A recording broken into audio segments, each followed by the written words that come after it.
All right, let's dive in. Today we're going to break down a topic that is absolutely essential if you're in the dietary supplement world, the FDA's official rule book for safety and quality, also known as cGMP. So let me ask you a question. When you pick up a supplement, how do you really know it's safe? How can you be sure that what's inside the bottle actually matches what's on the label? You know, for most of us, it's all about trust. But for the companies making these products, it's a matter of law. And the answer to that huge question comes down to 4 letters. cGMP. This is the bedrock of supplement safety in the U.S. And let's be super clear, this is not a list of friendly suggestions. It is the mandatory rulebook that governs the entire manufacturing process. So what does cGMP actually stand for? It's Current Good Manufacturing Practice. And that little C for current is a really big deal. It means companies can't just rest on their laurels. They have to use up-to-date systems and technology. The whole point is to make sure every single product has the right identity, purity, strength, and composition. Every single time. Okay, so here's how we're going to tackle this. We're going to walk through the cGMP rulebook in 5 parts. We'll start with the foundation of quality. Then we'll look at the people, places, and equipment. After that, we'll dive into the quality control system, talk about the incredible power of paperwork, and finally, cover what happens when things go wrong. All right, let's jump right into Section 1, the foundation. What is the one big idea that drives every single rule we're about to talk about? What is the ultimate goal here? It all boils down to one simple, powerful word: quality. Now, when the FDA talks about quality, they're not talking about a vague feeling. They mean something very specific and measurable, that the supplement consistently meets all its specifications.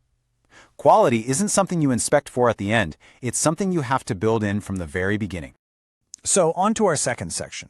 If you want to achieve that kind of quality, you have to start with the fundamentals, right? We're talking about the people doing the work, the building they're in, and the tools they use. First up, the people. You can't just have anyone walking in off the street.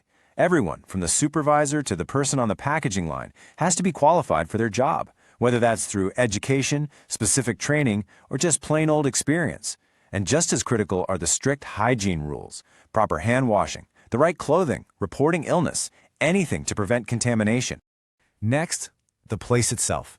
And this slide just lays it out so clearly. On the left, you've got a compliant facility. It's clean, organized, and designed to prevent mistakes. On the right, well, that's a recipe for a disaster. It's chaotic, there's a risk of contamination, maybe even pests. The whole point of cGMP is to ensure your facility looks like the column on the left, not the one on the right. And finally, the equipment. It's not enough to just have a machine that works. It has to be the right kind of machine.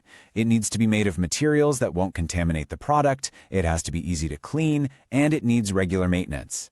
And this is huge. Any instruments that take measurements, like scales, must be calibrated perfectly for accuracy. Okay, so you have the right people, the right place, and the right equipment. But who's the referee here? Who's making sure everything is actually happening the way it's supposed to? That's the job of the quality control system. It's basically the brain of the whole operation. I absolutely love this analogy. Think of your quality control folks as the head chefs in a high-end restaurant. They don't just follow the recipe, they inspect everything. They have the final authority to say, yes, this is perfect, send it out. Or, no way, this isn't leaving the kitchen. They are independent of the production team and have the power to approve or reject anything. And here's their process in a nutshell. First, quality control sets the standards for everything. These are called the specifications. Then they monitor the production process while it's actually happening. Third, they test, from raw ingredients to the finished product. And finally, based on all that data, they make the call. It's either a thumbs up for release or a hard no for rejection. All right, Section 4, the power of paperwork. How do you prove any of this actually happened? Well, in the world of cGMP, there's a golden rule. If it wasn't written down, it didn't happen. Documentation is absolutely everything. 2 documents are really the heart of it all. You've got the Master Manufacturing Record, or MMR. That's your master recipe, the official blueprint. Then for every single batch you make, you have a Batch Production Record, or BPR. This is like the chef's notes for that one specific dish. It's a detailed diary proving you followed the master recipe exactly, documenting who did what, when, and how. And it doesn't stop with the recipe. We're talking about a massive paper trail. You need records for employee training, for every time a piece of equipment is cleaned, for every single customer complaint. Why? Because if there's ever a problem, that paper trail allows you to trace it back to its source, find out what went wrong, and protect the public. Okay, I know what you're thinking. This sounds like a lot of work. And it is. So what happens if a company tries to cut corners? What are the actual consequences for not following these rules? Here's the key legal point. Under federal law, if a supplement isn't made following cGMP, it is automatically considered adulterated. That's a huge legal term. It doesn't even matter if the product is actually harmful or not. Simply failing to follow the process makes the product illegal, and that can trigger some very, very serious outcomes. And those outcomes can escalate fast. It might start internally, with your own quality team rejecting a batch. But if a bad product gets out, you could be facing FDA warning letters, or even product seizures where they come and take your inventory. And of course, the worst-case scenario, a full product recall. And a recall is an absolute nightmare. It means you have to actively pull your product off every store shelf in the country. The financial cost is just staggering. But the damage to your brand's reputation and to the trust you've built with customers, that can be permanent. So, as we wrap this up, it's pretty clear that cGMP is way more than just a checklist. It's a complete system, a proactive approach designed to build quality and safety into a product from the ground up. It's how you make a safe product and, maybe even more importantly, how you earn and keep your customers' trust.